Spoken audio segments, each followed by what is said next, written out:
Well, hey there, everybody.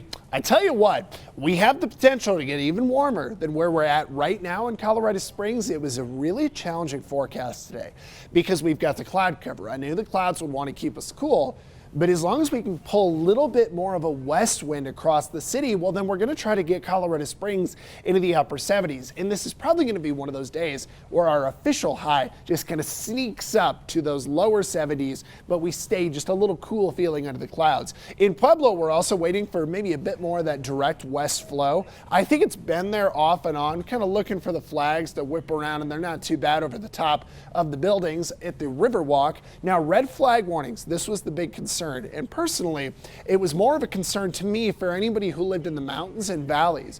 Fremont County, Custer County, the San Luis Valley, the Wet Mountain Valley, Teller County, we've had a lot of wind, but Springs and Pueblo and then east, not as much, because this is a little bit more of a mixing wind off the mountains. If it was sunnier today, I think we'd have a lot more wind blowing across the plains. Now, that being said, La Hunza, Eads, Lamar, we are a little bit breezier out there, but it's just coming through Canyon City to Pueblo. The winds are intermittent, and on the west side of Colorado Springs, we've noticed the trees moving a little bit more, so I think it is windy at times. Again, just not as sustained as Salida or what we're seeing down by Levita and Walsenburg. Now, in our future wind gusts, the models, to their credit, kind of knew that Colorado Springs wouldn't be seeing as much wind, overdid it on Pueblo a little bit, but through the next few hours, we'll keep the winds on I-25 generally between about 15 to 25 miles per hour. Canyon City will keep those gusts in the 30s, the same as Salida and out towards Woodland Park. And then by 5 to 6, we do start to see things relax a little bit.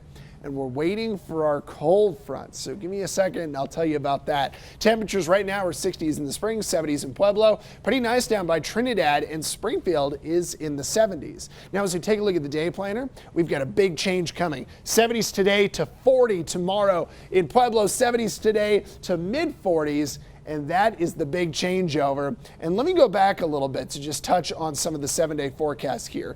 Focusing on today, we know we're going to be warm. Tomorrow, our temperatures will drop into the 40s, but then Wednesday night, check this out, lows will be in the teens. So Wednesday night to Thursday morning, any leftover mums hanging on? Well, this is going to be an end to those, I think, unless you cover them and they're just real strong. Now, we know that today our Super 7-day was kind of showing that the winds would die down to about 5 and 6 o'clock.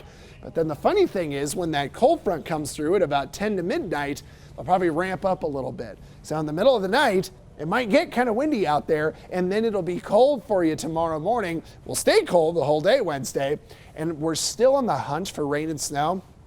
And I don't see it. I see us in the 60s by Thursday and maybe just a flurry Saturday night up towards Black Forest or Monument. In Pueblo, we are in the 40s on Wednesday. We're in the 60s on Friday, but that's it. It's just a windy day tomorrow morning, and it's cold Thursday morning with 11 in Pueblo.